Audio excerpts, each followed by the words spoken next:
Friends, welcome to father சமையல். இன்றைக்கி நம்ம சேனலில் கருப்பு உளுந்து வச்சு ஒரு சூப்பரான ரெசிபி பண்ண போகிறோம்.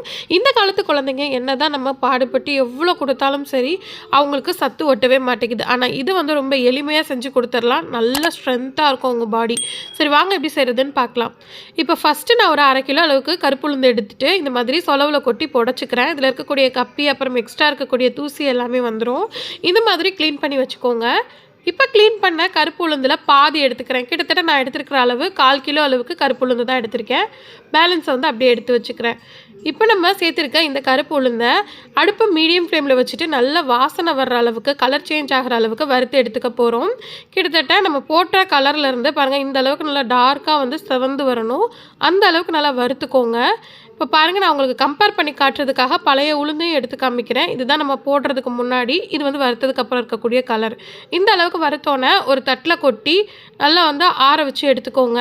இப்போ நெக்ஸ்ட்டு அதே கடாயில் ஒரு 1/2 டம்ளர், டீ டம்ளர் நம்ம வந்து வீட்டில் வச்சுருப்போம் இல்லையா, சில்வர் டம்ளர், அதில் ஒரு 1/2 டம்ளர் அளவுக்கு மட்டும் பச்சரிசி, என்ன விதமான பச்சரிசி வேணாலும் எடுத்துக்கலாம். எடுத்து அதை லைட்டாக வந்து ட்ரை ரோஸ்ட் பண்ணிக்கலாம். இதோட கலர்லாம் மாற வேணாம், லைட்டாக பொரிஞ்சு வந்தால் போதும். ரொம்ப வந்து பொரியரிசி மாதிரி வறுத்துறாதீங்க. இந்த அளவுக்கு நல்லா புகை வரும்போது அடுப்பை ஆஃப் பண்ணிவிட்டு இதையும் அதோட சேர்த்து கொட்டிடலாம். நெக்ஸ்ட்டு அடுப்பை ஆஃப் பண்ணிவிட்டு அந்த ஹீட்டான கடாயிலேயே வந்து பார்த்திங்கன்னா ஒரு 8 போல் ஏலக்காய் எடுத்திருக்கேன். அதையும் லைட்டாக அந்த மாதிரி ஜஸ்ட் ஒரு 1 மினிட் மட்டும் வறுத்து அதையும் சேர்த்துட்டு நல்லா ஆற வச்சுருங்க.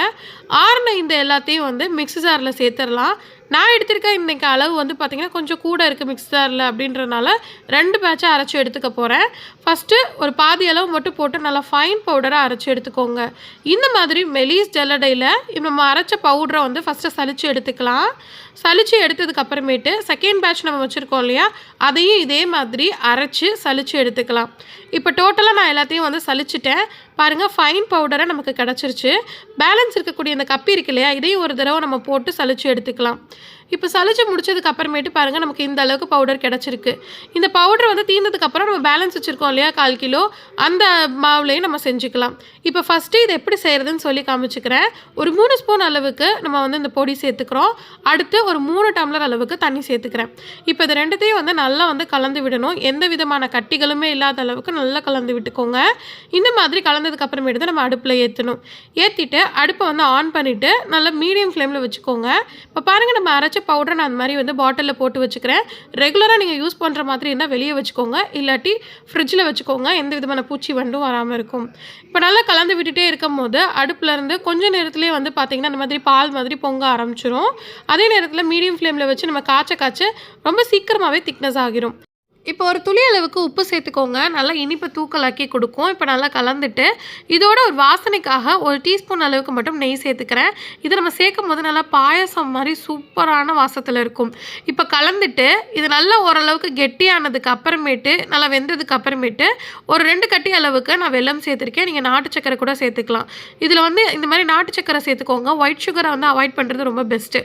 பாருங்கள், கலர் மாதிரி இந்த அளவுக்கு நல்லா திக்காகி வந்ததுக்கு அப்புறமேட்டு அடுப்பை ஆஃப் பண்ணிவிட்டு ஒரே ஒரு டம்ளர் அளவுக்கு பால் சேர்த்துக்கோங்க. இது காய்ச்சி அரை வச்ச பால் தான். ஸோ அதை வந்து சேர்த்துட்டு நல்லா கலந்து விட்டுக்கோங்க. அவ்வளோதான், நம்மளோட உளுந்து பால் ரெடி ஆகிடுச்சு. குழந்தைங்க காலை அவசரமாக ஸ்கூலுக்கு கிளம்பும் போது கட்டாயம் வந்து பிரேக்ஃபாஸ்ட்டை ஸ்கிப் பண்ணுவாங்க. அந்த டைமில் வந்து பார்த்திங்கன்னா இதை நீங்கள் கொடுத்துட்டிங்கன்னா ஒரு ஃபுல் மீல் கொடுத்த திருப்தி இருக்கும்.